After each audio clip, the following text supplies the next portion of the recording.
Zero का target रखा है।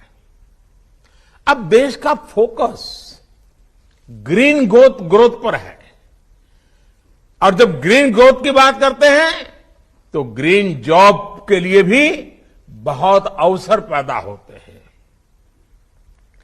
और इन सभी लक्ष्यों की प्राप्ति के लिए हर राज्य के पर्यावरण मंत्रालय की भूमिका बहुत बड़ी है। साथियों, पर्यावरण मंत्रालय चाहे जिस किसी राज्य में हो या केंद्र में, उनके दायित्वों का विस्तार बहुत बड़ा है। इसे संकुचित दायरे में नहीं देखा जाना चाहिए।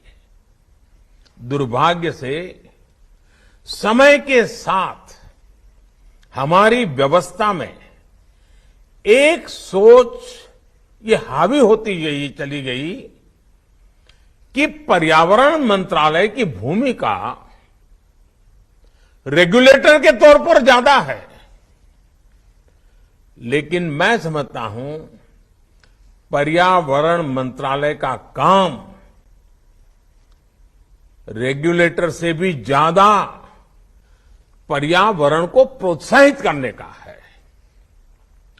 हर वो काम जिससे पर्यावरण की रक्षा हो रही हो, इसमें आपके मंत्रालय का रोल बहुत बड़ा है। अब जैसे सर्कुलर इकोनॉमी का विषय है, सर्कुलर इकोनॉमी हमारी परंपरा का हिस्सा रही है। भारत के लोगों को सर्कुलर इकोनॉमी सिखानी पड़े ऐसा नहीं है। हम कभी प्रकृति के शोषक नहीं रहे, सदैव प्रकृति के पोषक रहे हैं। हम जब छोटे थे तब हमको बताया जाता था कि महात्मा गांधी जब पिछली शताब्दी के प्रारंभ में साबरमती आश्रम में रहते थे, और उस जमाने में तो साबरमती नदी लबालब भरी रहती थी, भरपूर पानी रहता था।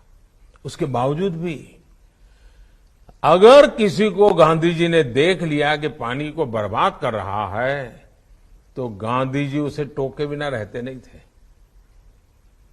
इतना पानी सामने होना था, फिर भी पानी बर्बाद नहीं होने देते थे।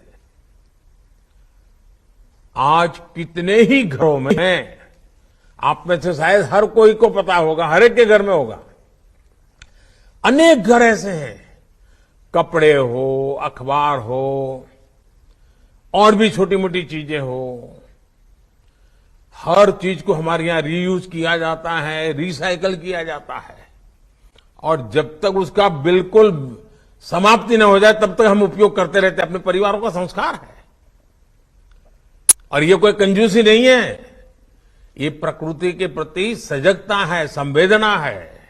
ये कोई कंजूसी के कारण लोग एक ही चीज 10 बार उपयोग करते, ऐसा नहीं है।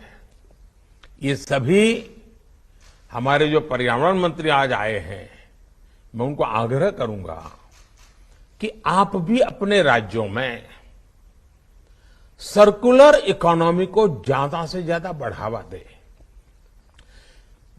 अगर स्कूल में भी बच्चों को कहा जाए कि भाई आप अपने घर में सर्कुलर इकोनॉमी की दृष्टि से क्या हो रहा है जरा ढूंढ के ले आओ, हर बच्चा ढूंढ के ले आएगा।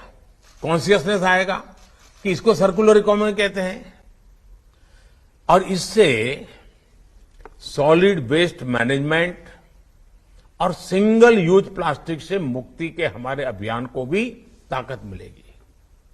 इसके लिए हमें पंचायतों, स्थानीय निकायों, स्वयं सहायता समूहों, वहां से लेकर एमएसएमई तक को हर किसी को प्रोत्साहित करना चाहिए, उनको दिशा देनी चाहिए, उनको गाइडलाइन देनी चाहिए। साथियों, सर्कुलर इकोनॉमी को गति देने के लिए ही अब पिछले साल हमारी सरकार ने, अपनी भारत सरकार ने व्हीकल स्क्रैप पॉलिसी भी लागू की है। अब क्या राज्यों में ये व्हीकल स्क्रैपिंग पॉलिसी को लाभ उठाने के लिए कोई रोड मैप बना क्या? उसके लिए जो प्राइवेट पार्टियों का इन्वेस्टमेंट चाहिए